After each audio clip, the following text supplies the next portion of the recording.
You're listening to the Loving Your Own Soul podcast, and I'm your host, Britt. Guided by my own intuition, my intention is to deliver genuine conversations centered around health and wellness, spirituality, self-expression, and culture. In this space, I will provide you with real-life stories, theories, and inspiring perspectives to help you uncover and tap into your own true potential.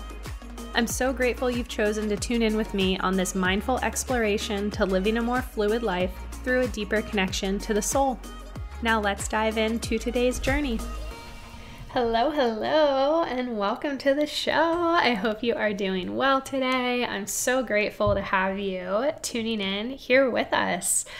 Today we have a very special conversation with Shannon Keating, Shannon Keating is a holistic life coach for women and teens. She is also the podcast host of Unmasked and Open-Hearted, and she is such an incredible soul. We actually have connected. I think we've known each other for maybe 2 months now, 2.5 months. We connected through some mutual friends online and things like that. She has actually just recently moved into the Sunshine State area, which is super exciting, but she has just so quickly become a really special friend of mine. And if you've been tuning in here for a while, I know you've heard me talk about all the special connections that have been happening lately, but it is truly out of this world. I'm so grateful, and I am just so grateful for Shannon and her energy.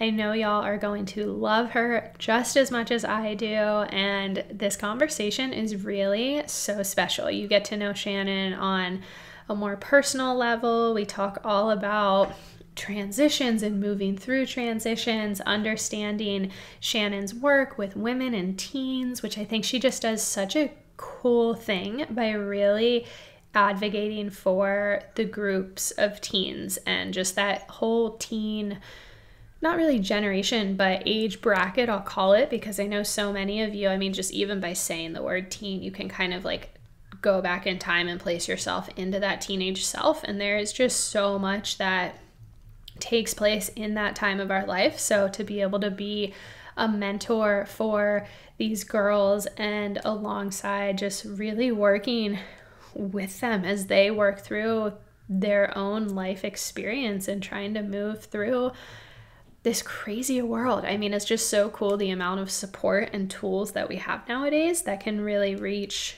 all age groups. And I personally just cannot wait to see where our world just really continues shifting and evolving and expanding to as a lot of these tools and healing modalities and places of mentorship really continue to reach younger and younger age groups that much sooner in their own journeys. I mean, talk about just like a total just like world of support and world of community and collaboration. And yeah, it's just so exciting. I can not wait to see where we go. It's just so awesome. So really quick, before we jump into this wonderful episode with Shannon, which again, I know you are going to love her energy. She is truly just so magnetic, such a special soul. I just wanted to remind you about one of my new opportunities that I have coming up this December, as I will be hosting a 3-day spiritual wellness retreat in Rincon, Puerto Rico. The specific dates are Friday, December 3rd and Monday, December 6th. The name of this retreat is called Experience Magic, and we'll be moving through my own magic ritual. If you're not familiar with this ritual, I use the acronym MAGIC to stand for meditation, activity, gratitude, intention, and creativity. And I'm actually going to have a solo episode releasing soon where we go all into the magic ritual and what to me it means to really experience magic in our own lives. But if you're looking to experience magic, this world, collaborate with other individuals in person, you get to meet me in person, which I would so love to do. Definitely check out this retreat. There's a link for it in the show notes. But this experience is, gosh, where do I even begin? So number one, the accommodations we will stay at one of Rincon's top oceanfront villas. It is a beautiful villa where the backyard backs up right onto the ocean in the Caribbean. I will also be providing full transportation throughout the weekend, so that way all you have to do is simply get yourself to Puerto Rico. Everything else is taken care of for you. You do not have to think about anything. You can fully drop into your body and be fully present.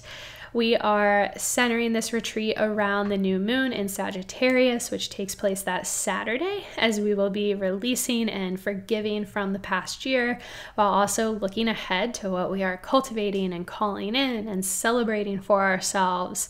You know, when you think about this experience, you can really think soul sisterly connections, daily yoga, cacao ceremonies, meditation and sound healing circles. We will have live music and breath work, dance parties, bonfires, healthy food. Of course, you know I'm a foodie. This retreat, any dietary restrictions, again, I called it a spiritual wellness retreat.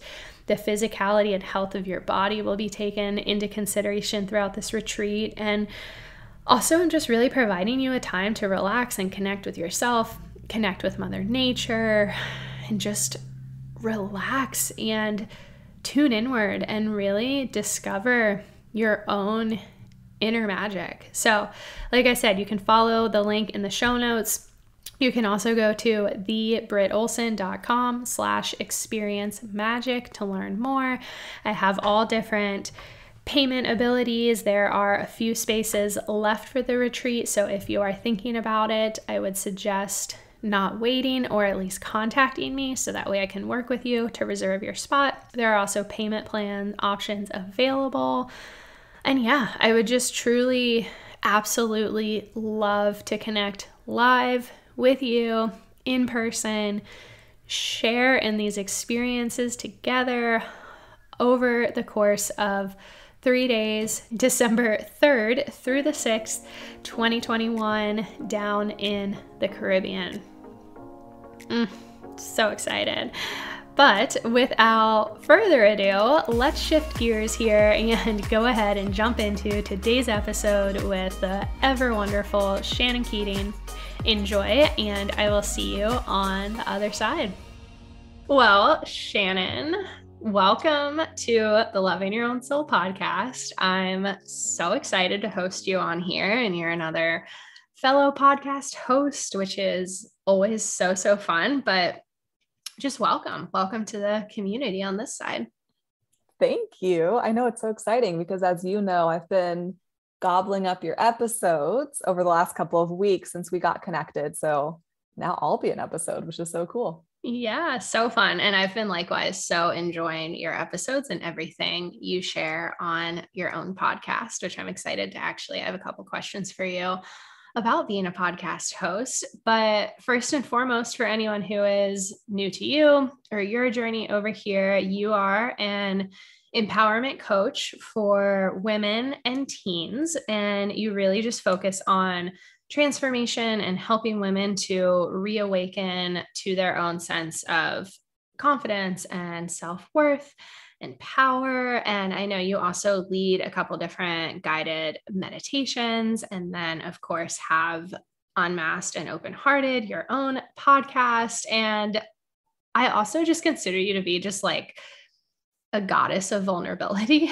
because I feel like just the way you open up about the truth of your experiences and your life, it's just been so inspirational for me. And I guess to maybe kick it off, as I'm kind of like saying this, it's interesting. We were talking just before this about our astrology placements and how you have Gemini in you, and Gemini as a South node. But throughout your life, have you always been so vulnerable, or is this kind of a piece of your own healing and transformation journey, I'll call it? This is such a good question, Britt. And thank you for calling me the goddess of vulnerability.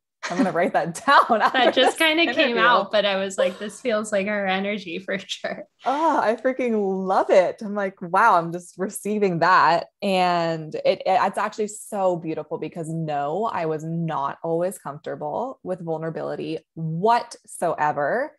And it's been something that I remember the first time it's so funny when we can remember these moments, right? Like I remember the first time I heard of the word vulnerability and like the significance of it, like the meaning behind vulnerability was when I was in college. And one of the reasons I started my podcast is because podcasts have been just such a support for me since college when I was like learning really cool things that I was excited about, but I wanted like a second education and all these other topics I was interested in. I would go to podcasts and I would listen to them all the time. I would be like food prepping and listening. I would be riding my bike to the gym and listening. And I feel like I just soaked up all of this knowledge and information. And even like an understanding of being an entrepreneur, I started to take in during college because I was listening to these podcasts with other people who had their businesses. And so podcasting has always been just a really big support for me and a really cool outlet into all these different avenues and ways of living. And I remember I was listening to this one podcast and it was two dudes talking actually about the power of vulnerability. And I'm trying to remember, I know his first name's George Bryant. I think that's his name. And at the time he was talking to another gentleman. Have you heard of Sean Stevenson of the Model Health Show? No, but as soon as you said that name, I was like, yes, you know him, but I don't think I do. Okay. I think you would love him, Britt. I really think you would, because he's a voice for plant-based nutrition. And like model health is like, I think he used to be a model and now he's this health guru, but also kind of like modeling health. But he actually was like going in a couple different loops here, but he was diagnosed with like a debilitating situation with his like back, like degenerative spinal disease or something, and was told at 18 years old that he would be in a wheelchair for the rest of his life. And he fought against that and started to just research and study, similar to what I know you've done with yourself and your husband, and just did a bunch of research and educated himself and went plant-based and started to exercise and do all these things and just totally rebuilt his health. Like they looked at his spinal column and it was completely healthy and okay. And I found him to be so inspiring. So I would listen to his podcast and it was him. Definitely check him out because you'll love him. His voice is like so soothing and he's amazing. So I listened to a lot of his podcasts in college. And anyway, these two guys were talking about vulnerability and around like the beauty in vulnerability and the importance in being vulnerable and opening up emotions and how it brings people closer together. And I remember just like this light bulb going off in my mind and like taking notes down and writing down quotes. And they were also talking about self-love. And I'm just writing all of these things down because this was something I was not practicing at the time. And actually, this was, now that I think about it, it was a year after college. I remember because I'm in my apartment and I can visualize where I was when I was listening to this episode. I listened to it probably 3 times. This episode also gave me the courage to end my relationship at the time with my college boyfriend who just wasn't treating me well. Like this episode actually impacted me a lot. So that's why I can remember it so significantly. I listened to it like 3 times. I listened to it once more the day before I invited my boyfriend over to like end the relationship and tell him I don't deserve to be treated that way. And they were speaking a lot of messages on vulnerability and self-love and these beautiful topics. And then I wasn't still fully embracing vulnerability until I got into my next relationship. And I have so much gratitude for that person and that relationship because he taught me how to communicate. So we talked about like my Gemini energy. He was a Gemini. He taught me the importance of communication. I remember we were having a conversation once and I have my Venus in Aries. I don't know where his Venus is, but he was like, what's the number one thing that keeps relationships together? And I'm like, passion. And he goes, no, Shannon, communication. And I'm like, what? I was like, that's really boring. It's called passion. I don't know what this whole communication thing you're talking about even means. And then he taught me all about the importance of communication and like speaking to him about my emotions, opening up to him about things. It was a really beautiful dynamic and a beautiful opportunity for me to start to really share these more vulnerable things about myself. Like I talked to him about my issues with food and body image and things that were going on with my family dynamics and my relationship with my mom and my sisters and friendships and comparison stuff I had going on and insecurities and all these things that I had literally like put a lid on, was not talking to about people or with people. He helped me to start opening up. And then I saw how it brought us closer together, how he was able to hold space for me in that, how I was able to like get all these emotions like out of my body and off my chest. And so from there, I started to open it up in my business. And I started with just small, intimate groups in person. I was running book club groups. So it was really fun. It was like a really fun offering because I would pick a really cool book, like a personal development book or like a health book. We did Women, Food, and Desire. I don't know if you've read that book, but we read that book. We read Eat the Yolks, which is like a more like a paleo food book. We read Mastering Your Inner Mean Girl by Melissa Ambrosini together. And it was really fun. So I would get together this group of women and we'd meet for 6 weeks and read the book and discuss. And it was kind of like personal development with reading the books. And I started practicing there. So at the beginning of every book club, you know, I'm being like the leader and the guide at this club. So I would open up a little bit more than I was comfortable with. And for example, if I was having everyone introduce themselves, I would really share about why I chose this book and the fact that I have an inner critic. And in the past, I had an eating disorder and all of these things. Like, I didn't want people to know about me because I felt like it meant that there was something wrong with me, or people would shame me, or they would only think of me that way. It's like all these shadow qualities of us that we all are carrying around. And I noticed, and I would just watch how everyone's nervous systems would settle. And then like woman after woman after woman, I saw this really beautiful ripple effect of them feeling comfortable and safe to share their own vulnerabilities and say, oh yeah, me too. And, oh, I'm actually going through this right now. And it was so beautiful, like to tangibly witness that. And then I started to do it more and more inside of my business and social media, and then inside of like my personal friendships and family dynamics. So honestly, it's been like this ripple effect, but I started in a really comfortable, supportive environment of like my partner at the time. What a beautiful just evolution. I totally just saw all of that opening up for you. And without also specifically saying it, I feel that that is also a very pivotal piece of your line of work as well, of just getting started too within those book clubs and then just opening yourself up and really expanding through that lens of being a guide and a mentor and a coach and all the work that you do here today. That's so cool.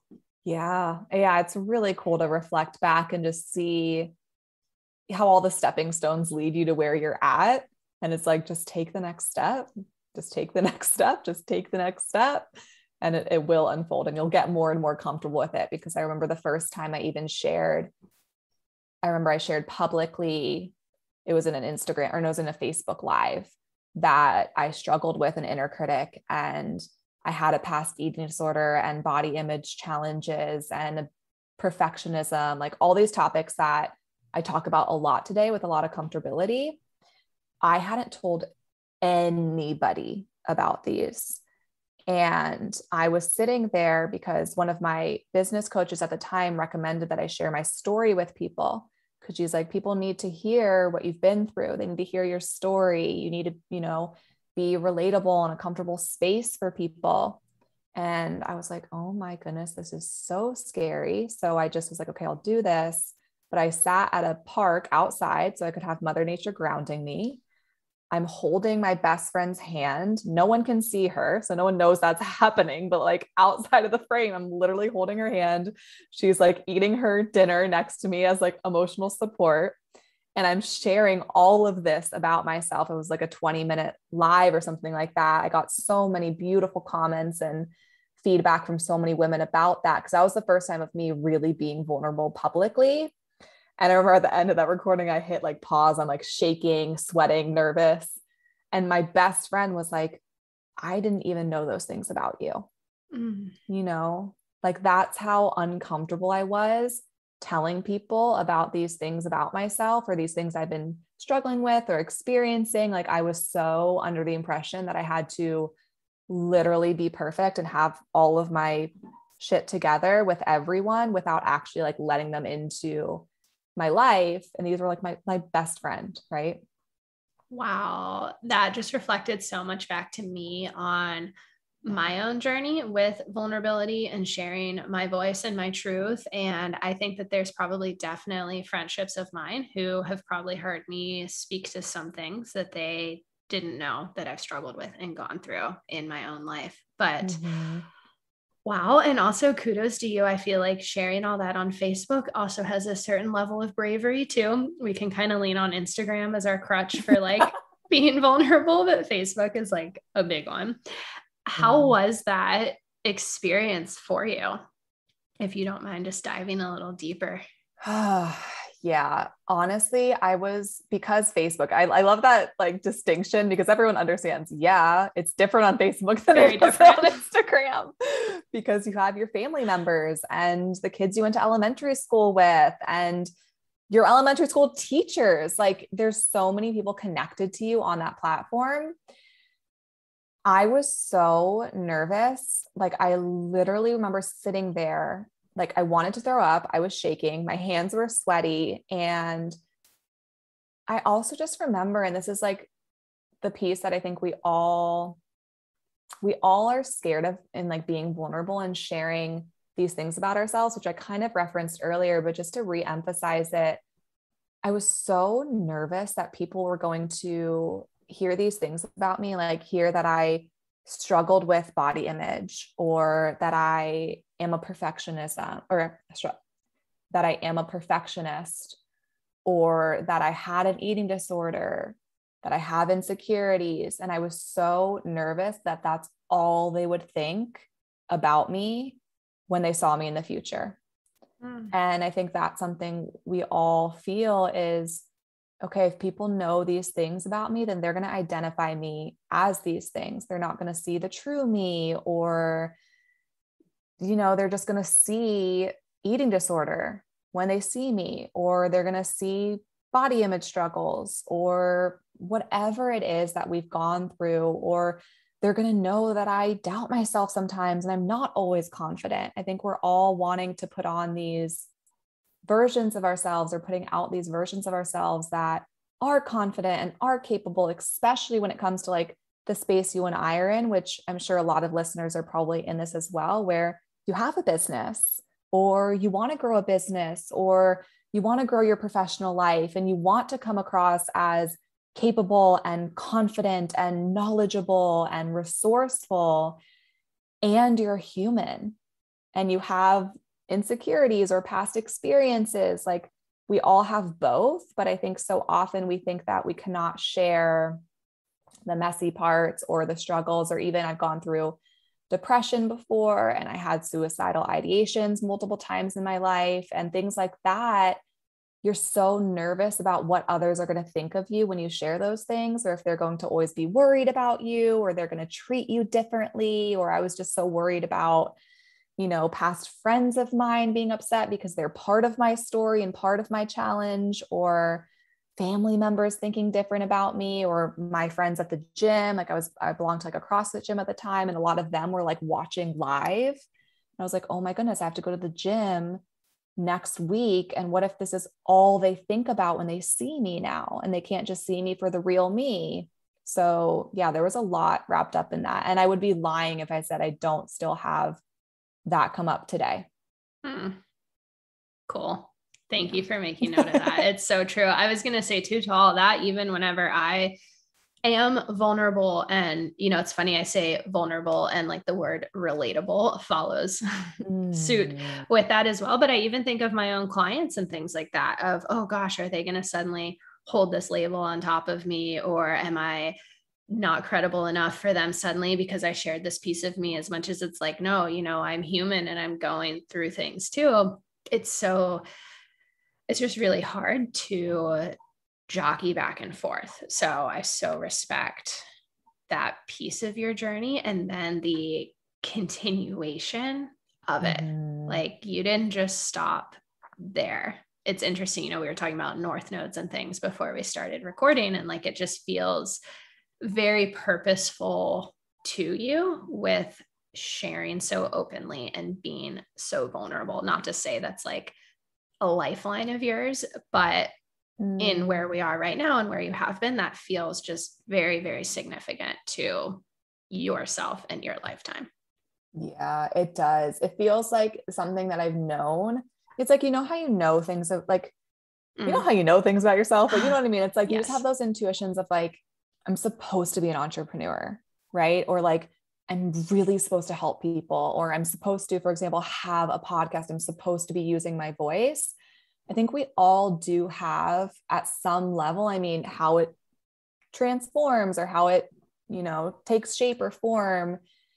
We don't know all the details of it, but even like, I know I'm supposed to be a mom, like things like that we just feel innately. And as women, like being connected to our intuitions, something I do know innately is like, I'm supposed to share my stories. I'm supposed to be using my voice. I'm supposed to be helping people. Like all of these experiences I go through, I know I'm meant to help others with them. And sometimes like when I'm in them, like the thick of them, a lot of times I have to reflect on like, there's a reason, there's a purpose as to why I'm going through this right now. So let's learn, let's dive in, let's overcome it. In a couple months, in a couple years, you're going to be speaking to this and sharing this. And honestly, as an anchor, I don't know if you do this or anyone listening does this, but I oftentimes, even though I'm like completely single, I will like kind of tune into the energy of my future daughter.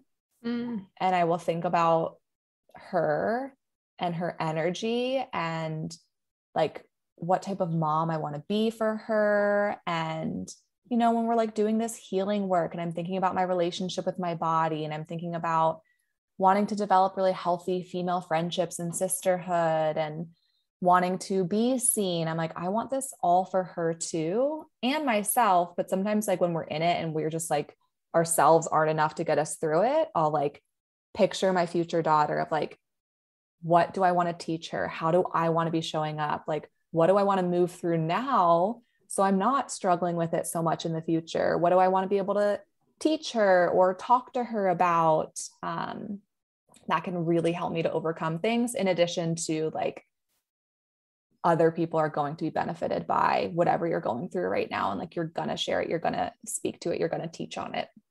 Totally. I'm so glad that you mentioned that, because I definitely firmly believe in the beauty of our own internal motivation and doing the work for you and, making decisions on behalf of you and everything like that. But I also believe that part of this human experience is also just being externally motivated. That's just a part of who we are. And I totally do that with my future children, my spirit babies. I tune in because I also know that they're always watching. And I'm like, okay, what do you want to come into? Like, what kind of mom do you want from me? And then also just healing ancestrally and with my own lineage and my own parental relationships here. And yeah, I love that you mentioned that, because I totally do the same thing. And I'm just very aware of like, okay, am I the person that these children, want to be their mom and want to hang out with? Because it's very true. Like, they're definitely watching and they're definitely cheering us on and are very much a part of our life right now, even though they're not here physically yet. I think that's so beautiful. I know you've referenced that book. Is the book called Spirit Babies? Oh my gosh, yes. And it is such a good book, whether you're like trying to have kids tomorrow or in 5 years, 10 years, whenever. I think it is such a good book. It also just can help you open you up to whether it's your spirit babies or your guides and your channel and everything like that. Highly recommend it. It's also a super quick read. You'll see the way the chapters are laid out. Like for me, when I was reading it previously, there's a chapter on abortion and adoption and miscarriage. And I completely skipped over those chapters when I was reading it, because I was like, again, just the human. I was like, oh, that doesn't apply to me. Like, I don't need that right now. And then sure enough, a few months later, I went back and was reading the miscarriage chapter, because suddenly that did apply to me. So it's just interesting the way life works out, but I highly recommend everyone read it. And I think you would especially love it if you haven't read it yet. Yeah, it's so funny, Britt, because your podcast, the episode I heard you and Dan, I think it was your second or third episode together, and you mentioned that book and your miscarriage and all of that. It's so funny because when I was listening, I had that book like lingering in my mind because it had just been like when things just like circle in your space and you're like, okay, universe is giving me a message. But I was kind of like, why would I read this book right now? Like, yeah. I am single. I know I'm going to have kids in the future, but I'm like, this isn't the time of my life when I'm going to be like reading this book.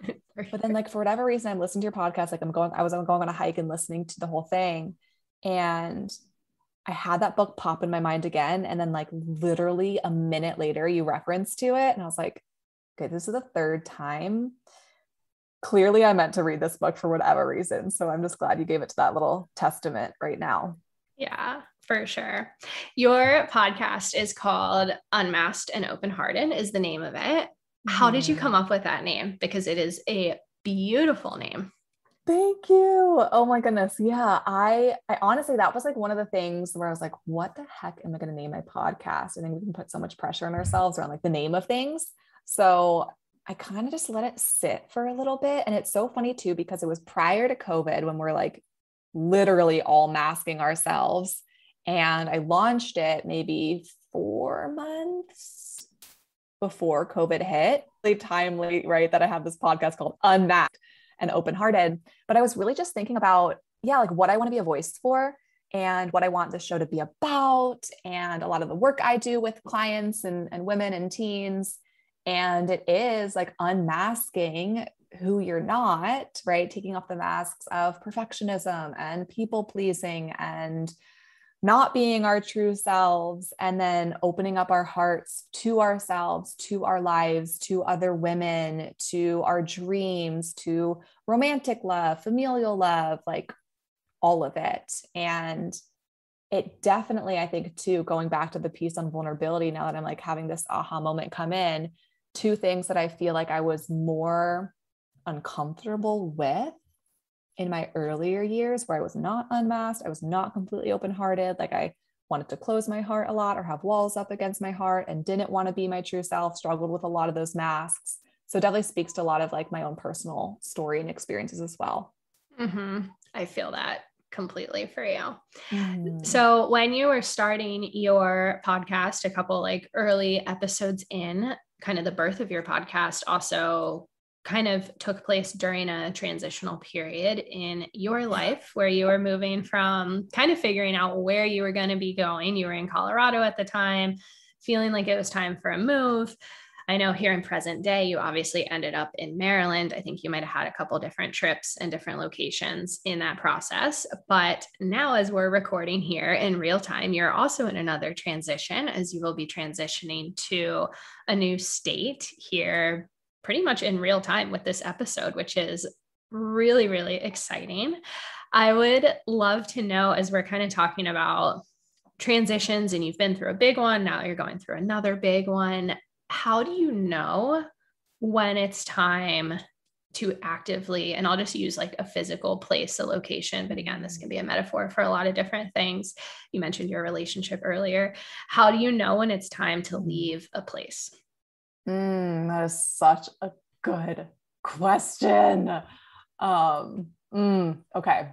So for me, and I think I do feel, maybe not everyone, but I feel as women, I can speak to women, we get these premonitions almost where we almost feel things a little bit sooner than they happen. So I know a lot of my friends, for example, will feel the full moon a few days before like she peaks, right? And it's like, I'm so emotional 2 days before, and we're like, we're tuning into it with our powerful intuitions.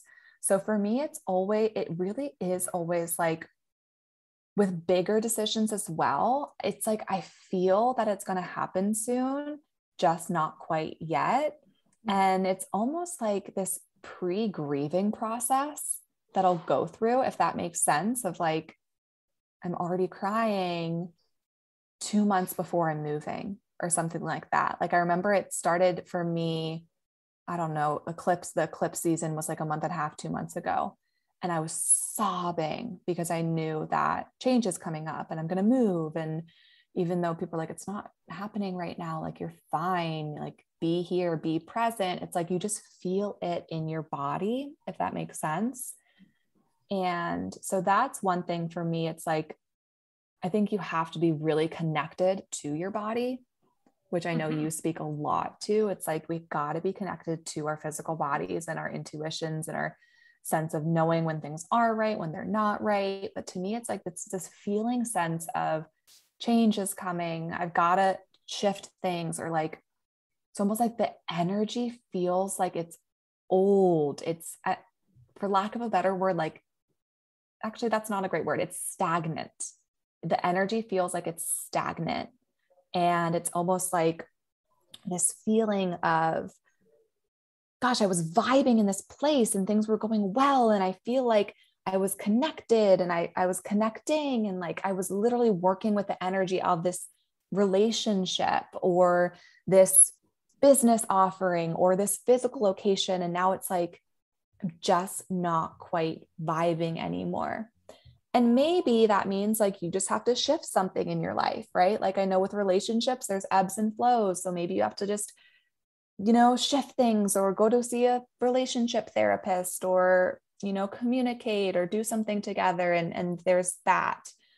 And I also feel like you also know when, like, either way, change has to happen. But I think you can also know when it's like a difference between, okay, something just has to shift here. Like I've got to like clean some energy up or make some new friendships and I can stay in this physical location. Or it's like, no, I've got to go elsewhere. And like the energy, I just cannot work with it anymore. And so that's really what it feels like to me, is like, I know I need a change. I feel kind of stuck here. I feel the stagnation. And I also feel like it's almost like that feeling that like you're in a box, or you're like, your soul wants to expand and you're in a space or a situation where it's like the energy is being contained and your soul's like, get me out of here. I need a new lesson. I need a new environment. Like, it's like that kind of soul restlessness, if you know what I mean. So that's how I can describe it. Does that make sense?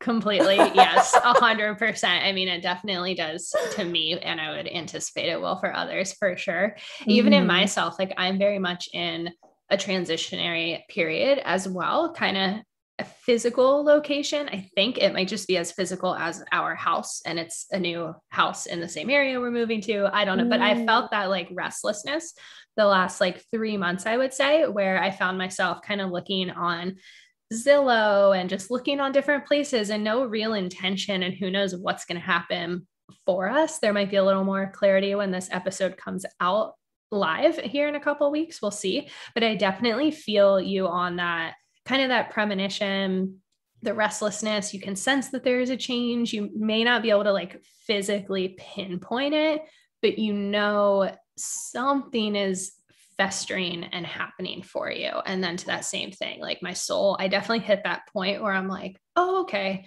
this box is too small. It's almost like a hermit crab in a way, the way they like outgrow their shells and they have to like get bigger shells for their body. Yes. It's kind of the same thing for sure. Yeah. And I do find too, I know you speak to like resistance being such a beautiful teacher for us.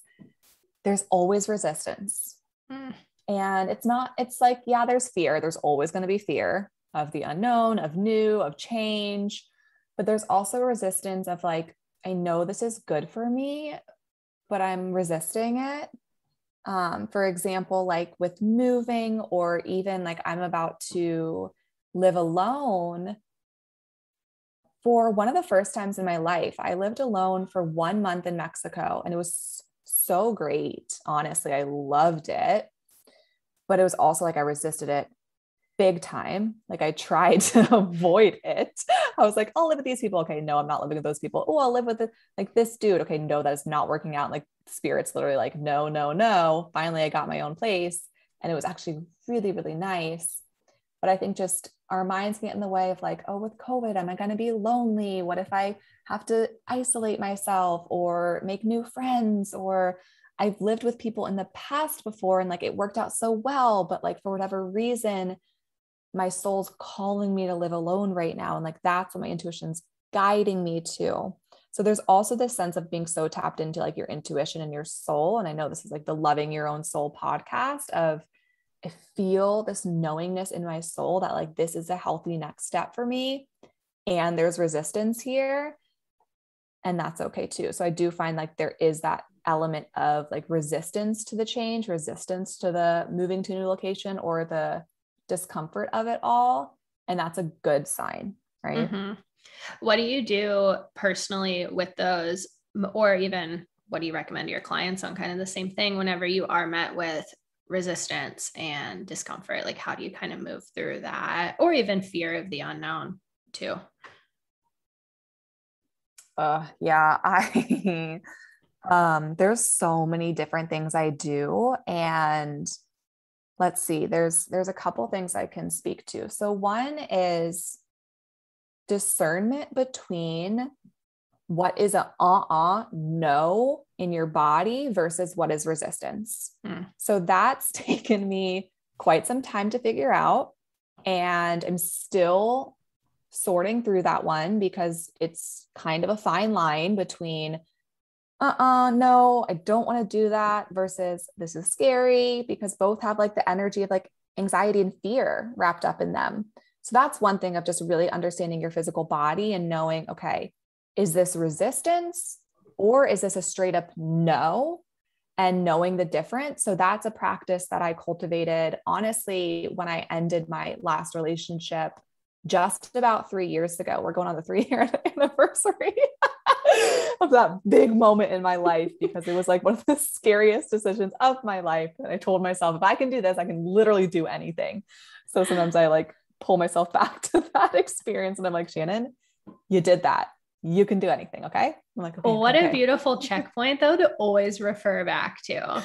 I love, look, or same, even just if you're like getting over someone and then you have that day where you wake up and you finally don't feel anything and you're like, yes, I made it. Like, I don't feel the need to like think about them or like pry myself away from texting them or checking their Instagram or whatever. And you're like, I'm free. Like, I love just all those little checkpoints in life are so crucial things to go reflect back on, for sure. Oh my gosh, absolutely. And you also like, there's that point when you're like, am I ever going to get to that place? You're just like in the opposite of that. And then to get there, you're like, oh, it just happened. Oh, awesome. Okay, here we are. But yeah, so that during that time, I had to teach myself, and it was a very intuitive process, honestly, of like, what's a yes in my body? What's a no in my body? And for me, I find I have to be in a state of surrender. I have to be open to the answer. And a lot of times I'll have to like dance or shake out the energy beforehand, or take some deep breaths, or do a little bit of breath work to like calm my nervous system, and then tune into my body. And I'll ask different questions around like, you know, yes or no questions, or ways to like get those answers for my body. And I know we're both, you know, sacral beings and human designs. We've got that like gut, yes or no.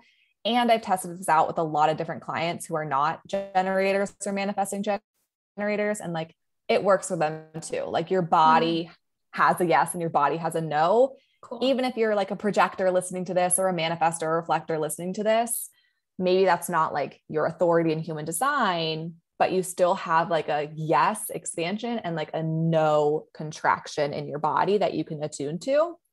So I taught myself that process of knowing, okay, is it a yes versus is it a no? And so that helps me a lot with like this whole concept of resistance, because I can get into a quiet space, either lying down or in stillness with myself, and really tune in of like, right, is this resistance, or is this aligned for me? And I can keep coming back to whatever the thing is I'm having resistance toward. For example, if it's like something new in my business, or if it's moving to a new location, or if it's living alone, I can ask, okay, is this in my highest and best alignment?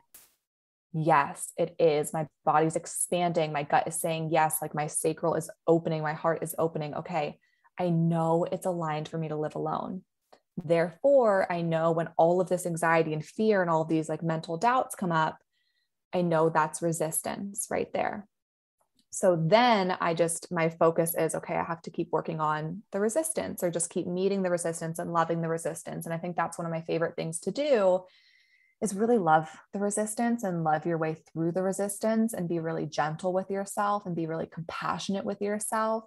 My approach to our personal development work and our self-growth work, especially as women, is we don't need to like beat ourselves up into, loving ourselves or making the scary moves, or we don't have to like just be aggressive about it. We can be really gentle and soft and loving and compassionate, and also bold and courageous and powerful, and make these big changes and step into leadership or step into new beginnings or whatever it is. So for me, I found that tenderness and compassion and like putting a hand on my heart and breathing and having a lot of songs to support me during that time, having people to support me, nature to support me, like all these support tools can help me move through it.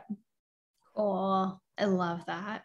You just mentioned song, and I know music has a really big role in your life, as it does for me as well. It's really soothing. I also love the fact that with your podcast, you have your guests add 2 songs onto your Spotify playlist. I will definitely link that in the show notes because I just think everyone's such a fun collaborative effort that you've shared there. But I would love to just better understand, like, what role does music have in your life, and why is music so significant just in your whole journey and process with things? Okay. I love that you're asking me this question, because it's really funny, because I'm someone who like, I think sometimes when people, or at least this is just also my like preconceived notion of like, I have to know all these old albums and be like memorizing them and know the artist names and be attending all the concerts and have the concert tickets and all these things. But I've never been that way, but I've just been literally my whole entire life so connected to music. And intuitively reflecting back, because this is a tool I use in my coaching with my clients, and I'll share how I use it for clients and to support like emotional healing and processing and even trauma work and different things.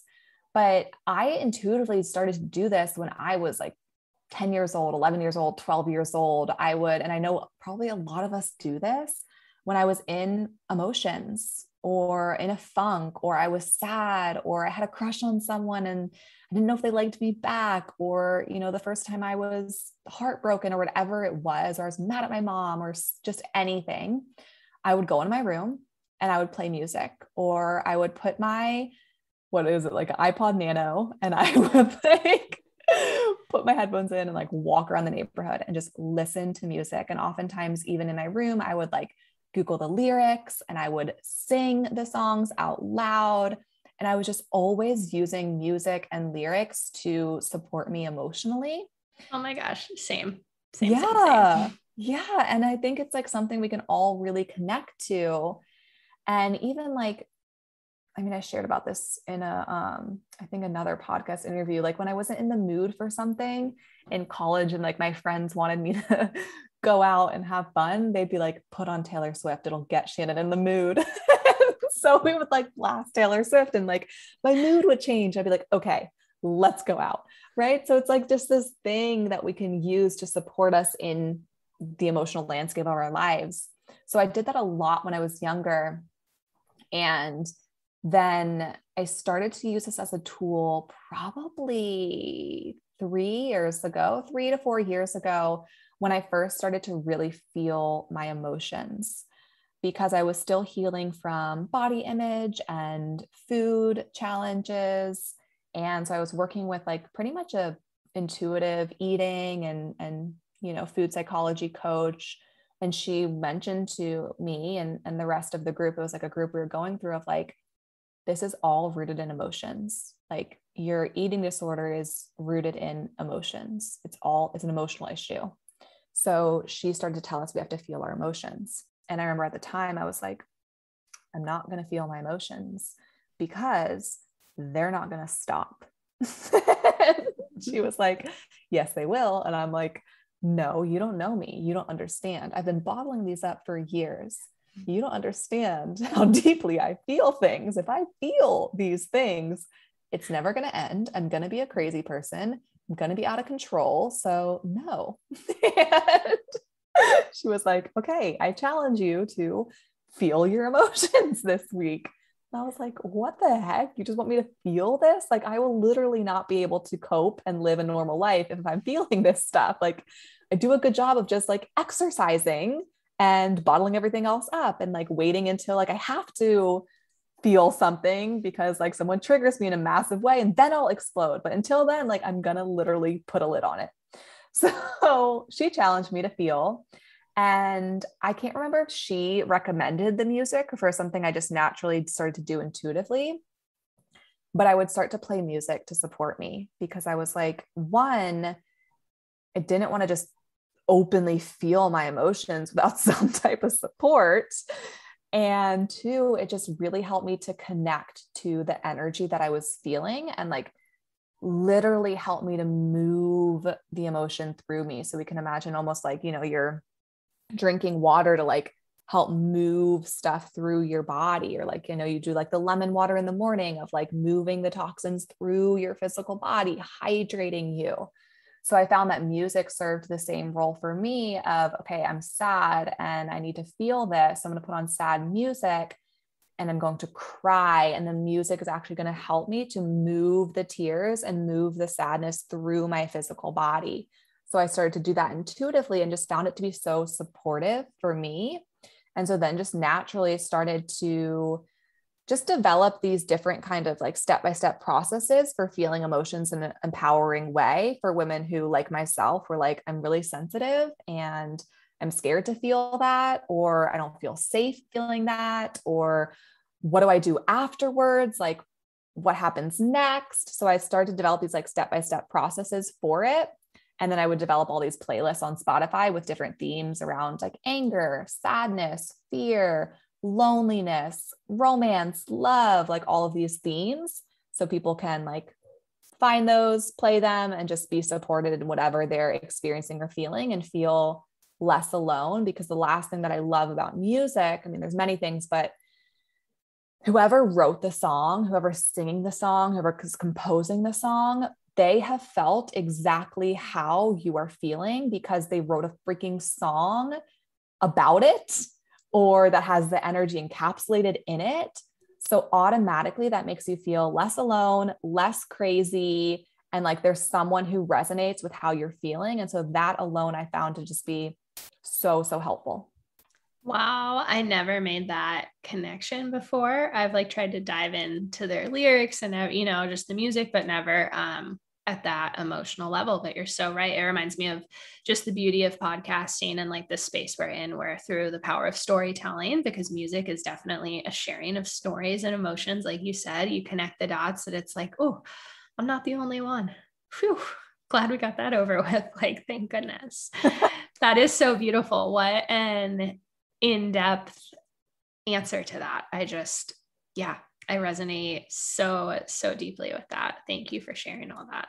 Yeah, of course. It's definitely a passion of mine. And I think it's such a beautiful part of being a human, like music. It's like nature, or I know you're a huge foodie. Like we just have to really celebrate these gifts that we have, like these human gifts. And to me, I think music is such a gift we have. There's so much color and texture in it. And there's literally a song for every occasion, for every single mood, to just support you in that moment. Completely.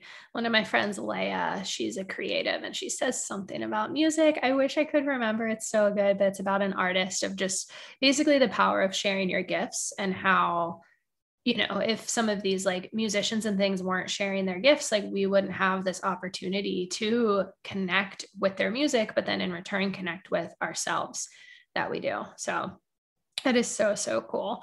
One of the other things I wanted to touch on with you, because you've been working on a lot of really exciting projects and new programs and all kinds of things lately, is I know that you've got a new program coming out surrounding mothers and daughters, and specifically really working with teens, as well as you have been just really opening up and expanding your intuition. And I believe are offering some intuitive readings starting up. So if you don't mind, tell us about all of the magic that you've been working on, because it just sounds so exciting and just very authentic as well. Thank you so much. Yeah, I've got a couple new things in my business, which is also actually speaking to what we talked about earlier around like change and just like knowing something's got to change.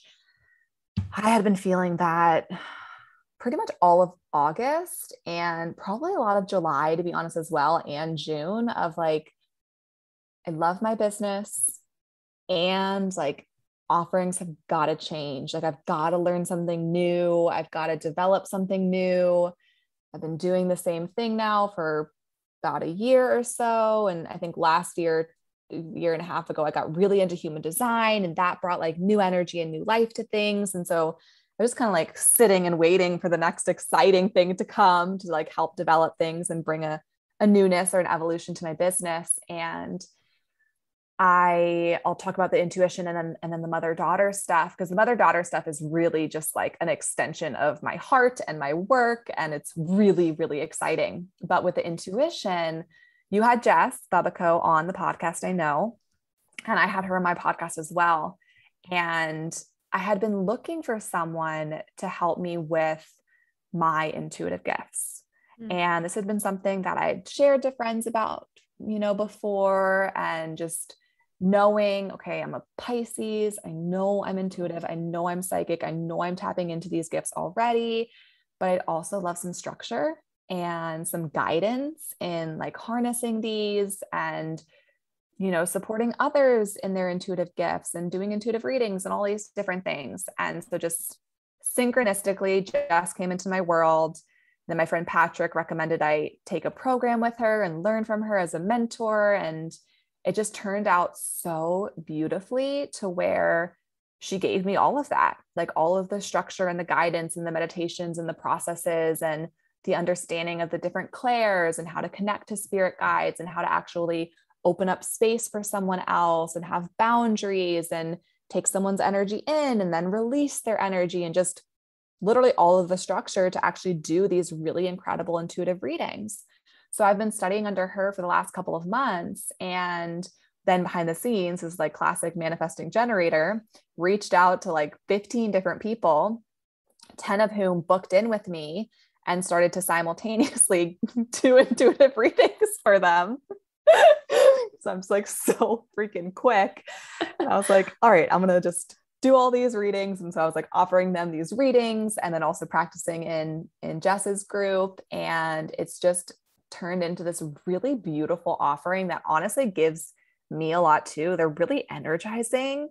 And you're working with like light beings and beings of like love and light who just love these people in front of you, and you feel all that energy because you're raising your vibration and raising your energy in order to connect to these realms. So they're really a gift, but essentially what these are, they're intuitive readings. And what I'm doing is I have the practices for being a channel, opening up my space to share guidance from your guides, your angels.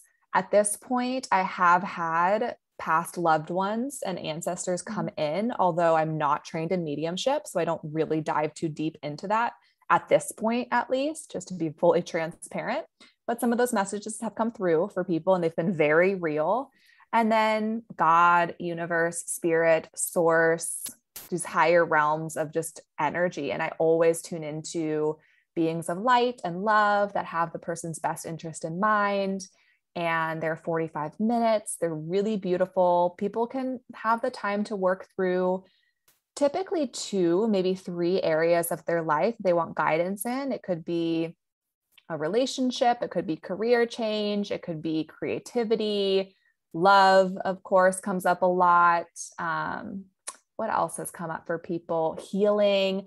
Also, people wanting to understand how to tap into their intuition more. It's really beautiful because I can have all of these customized things come up. And I find in my readings, this could also be like me infusing my energy into it.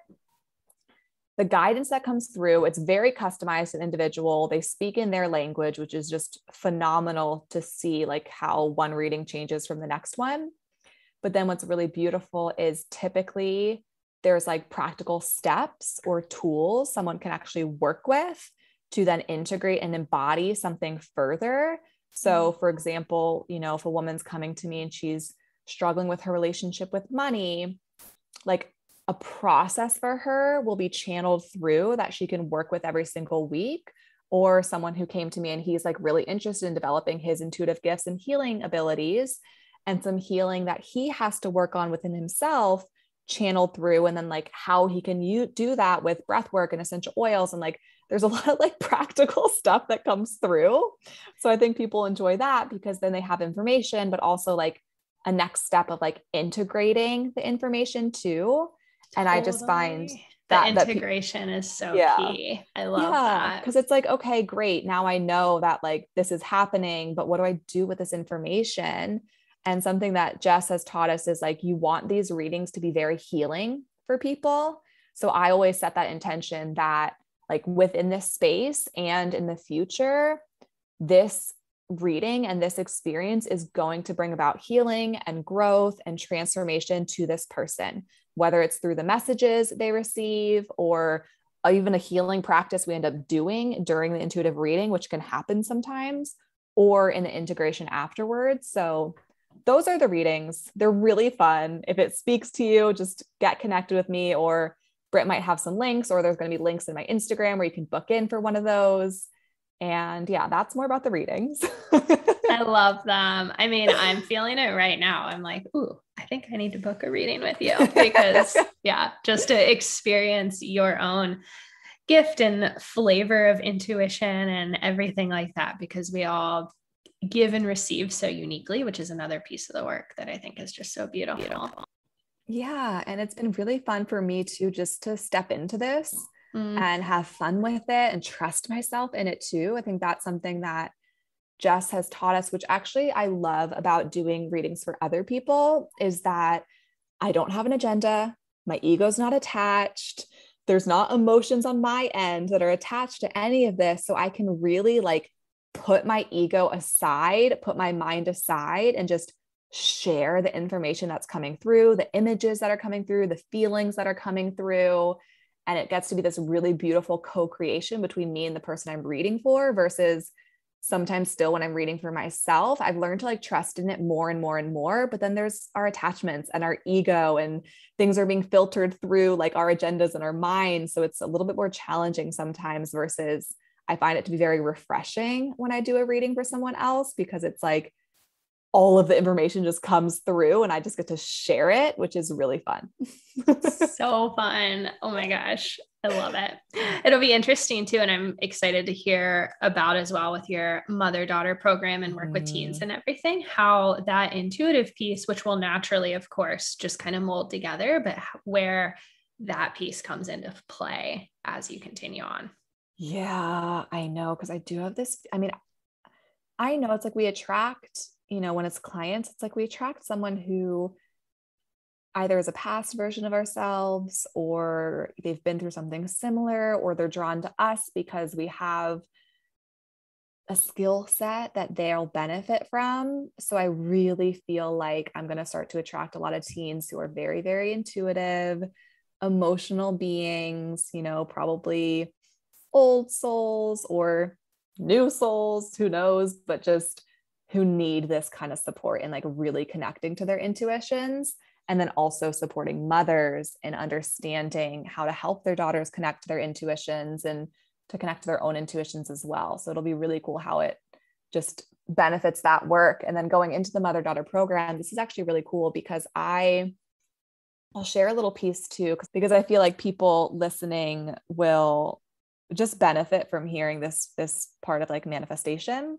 So I had wanted to, like, I had this vision of a mother-daughter program.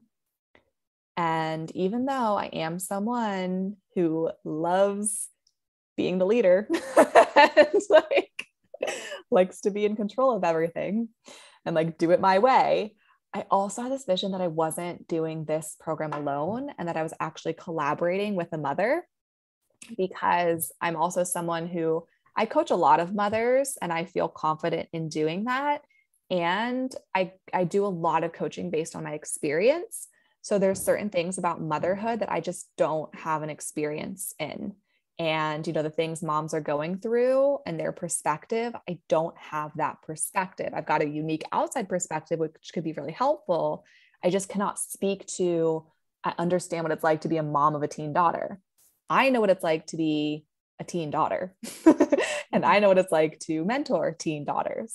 So I had it in my mind, I really want to collaborate with a mother on this program. And I was kind of trying to force it with a friend of mine, of like making it happen with her, when our visions just, they were not complementary. She wasn't really as excited about this idea that I was. She, I think, has just other things that would just be, it'd just be a better fit for her to like do her own programs and just work with her gifts in a different way. But I like had it in my mind and I was like kind of trying to make it happen. It wasn't happening. It was exhausting. It didn't cost us the relationship whatsoever. We're still great friends, but like we went through a period where we were like not vibing for a little bit because I was kind of trying to force it and it just wasn't working. And we were just so much better off as friends. So I learned that experience of like, okay, I'm just going to let this go. And I literally did, like, I actually unconsciously surrendered the whole thing, even though it was a dream of mine and a vision of mine to like run this mother-daughter program with someone who was on the same wavelength, who was a mom. But after that experience, I was able to just surrender, lean back, let it go, kind of detach a little bit. And then through this intuitive program with Jess, I got connected with this amazing woman, Jen Nelson, who is a mom of 5, actually, who has like over a decade of experience coaching teen volleyball players, who is certified in human design, who is into all of the woo-woo stuff, who was already coaching mothers and doing intuitive readings, who has a passion around self-love and empowerment. And I was like, whoa, wait a second. Like, we need to chat. And so the two of us linked up and we connected, and I told her about my vision and my ideas, and she shared her vision and her ideas. And it's been very easeful thus far, collaborating together. We both work very quickly. We both have these leadership energies within us, but also have like different skill sets.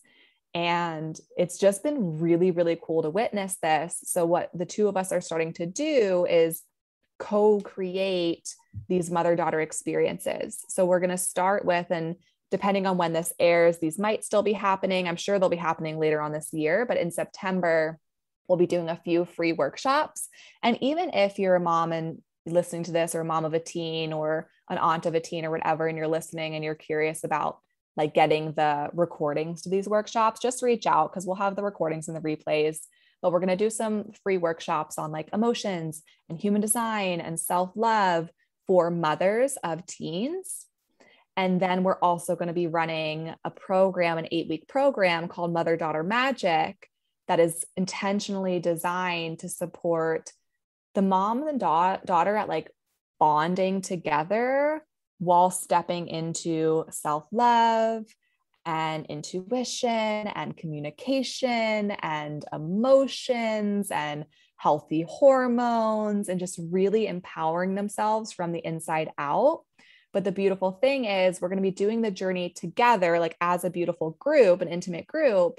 But then Jen will be taking time out and space to coach the moms together.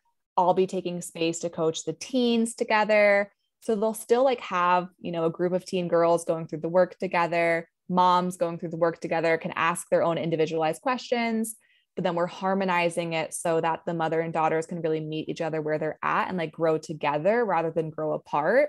And so it's not like, okay, the mom's doing all this work, but like the daughter's resisting the mom, or the mom wants the daughter to do the work, but then the mom's not doing the work herself. Like, these are moms who really understand the importance of, okay, we both have to love each other and communicate and express our emotions and understand our human designs. And we get to do this together and actually bond and grow and like resonate with each other more versus like be pulled apart at this really fragile, vulnerable, emotional age in the daughter's life.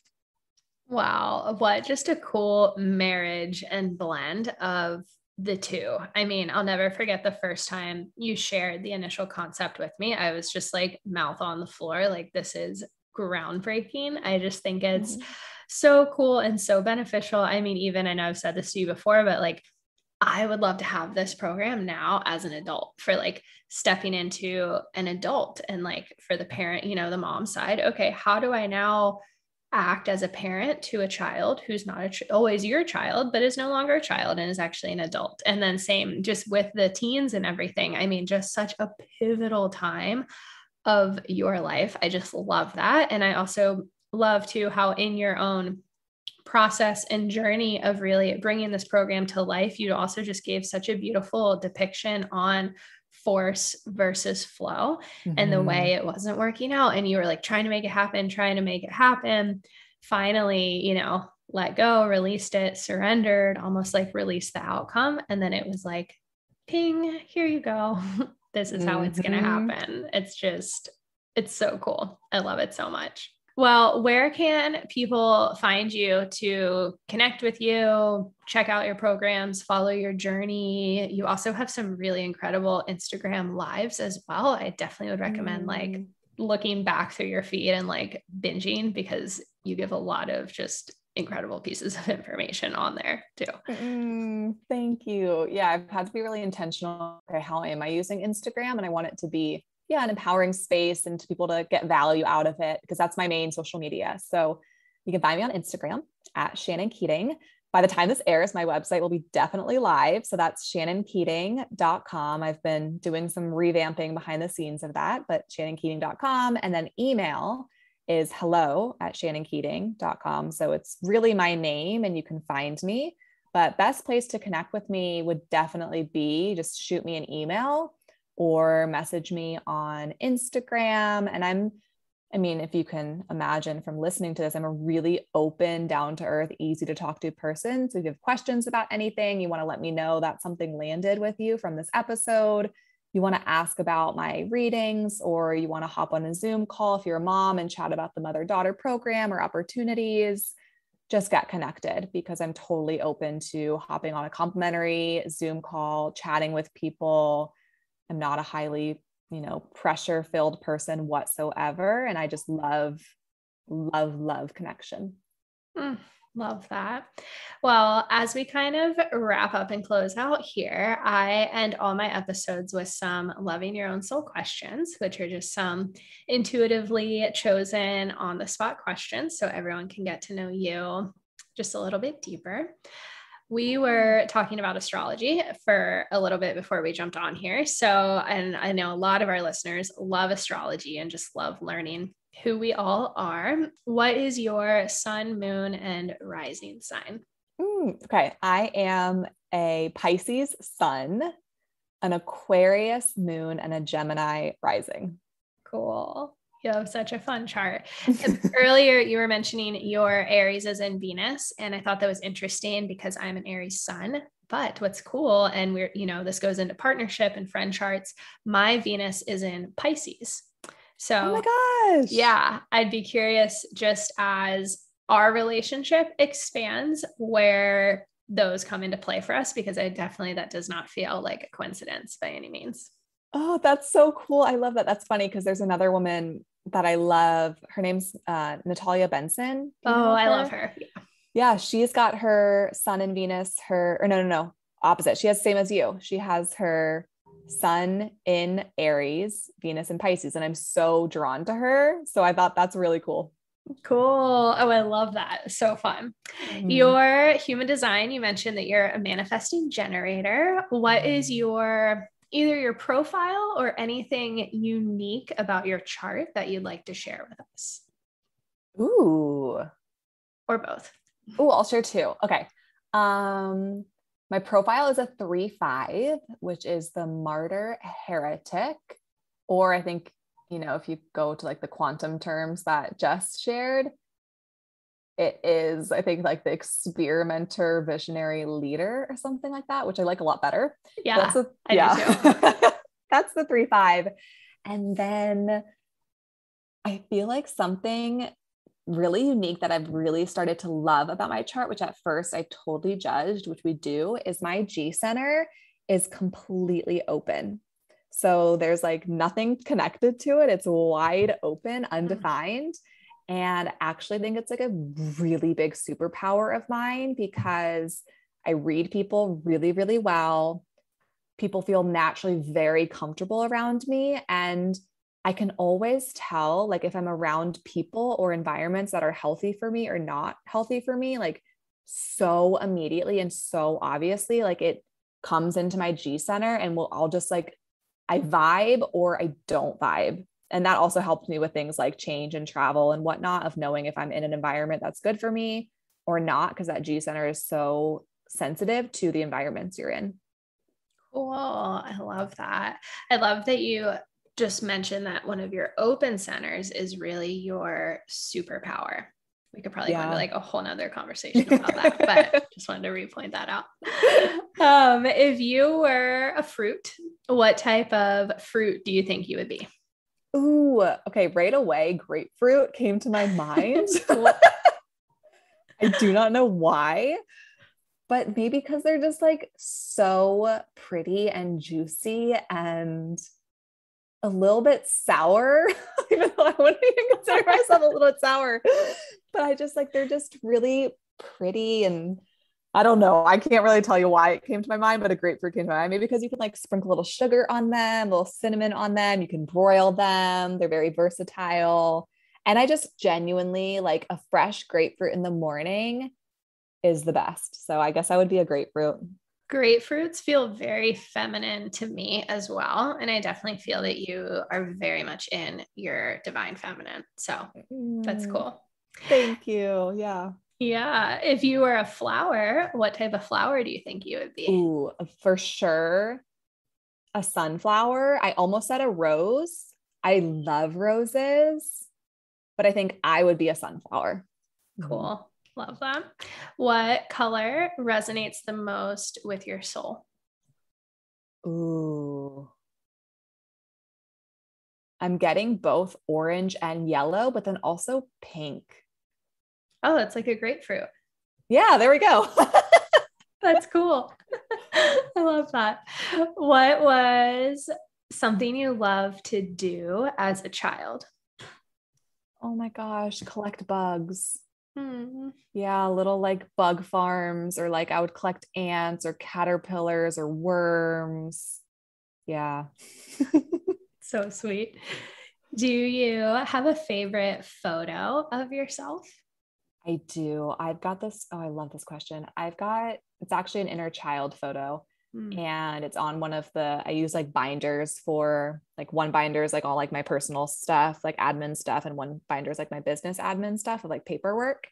And I had created like a little mini vision board for my personal one. And it's this photo of me and I'm in like a hot pink bathing suit and I'm under a waterfall in Mexico. And I'm just like smiling, so happy, just my soul is totally in my body. And it's like joy. Like the photo reminds me of just joy and the beauty of just being in your joy. So I look at that photo a lot.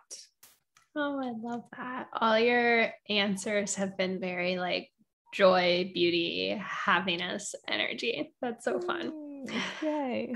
Final question that everyone gets. When did your exploration to diving deeper into your own soul first begin, and how has it evolved since then?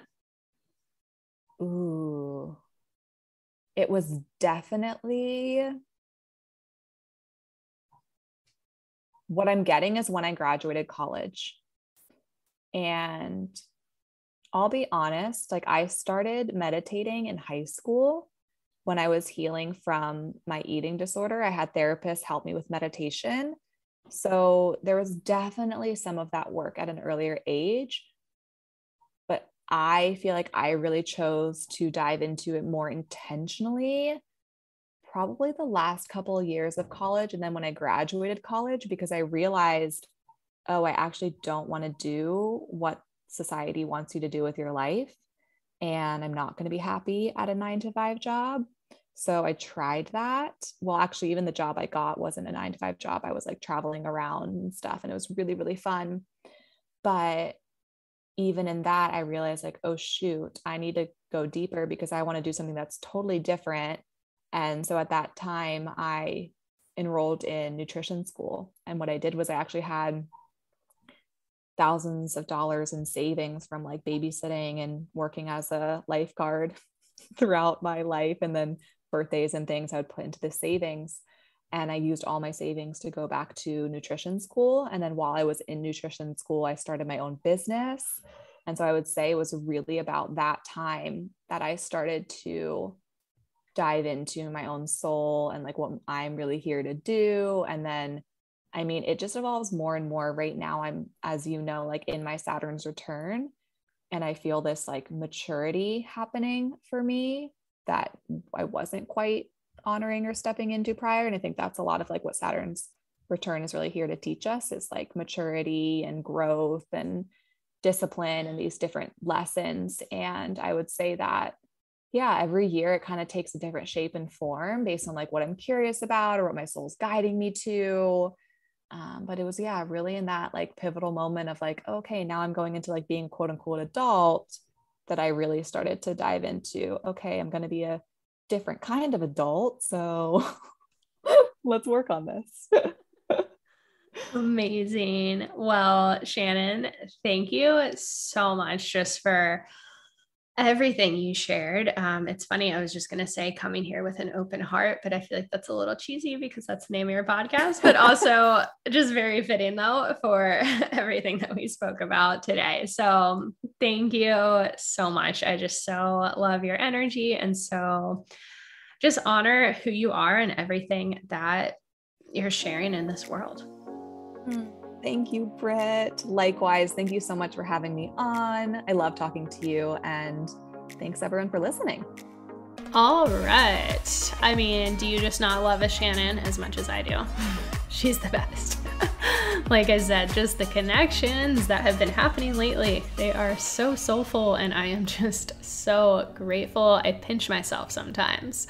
So before I let you go here, last but not least, if you feel inspired and you enjoyed today's conversation, I would be honored to have you rate and review the show. Your ratings and reviews mean so much to me and our wonderful guests, and in return, they really help me to grow the show and continue bringing on more incredible souls. And also be sure to drop in on Instagram. Let me know what you're enjoying about the show. If you have any guest or topic recommendations, or even just want to say hi, you can find me at the Britt Olson. I just love connecting with all of you. So please don't be shy. Please say hi. This community is so special. And I also would love to invite you to join our private Modern Wellness Community Facebook group as well. Yeah.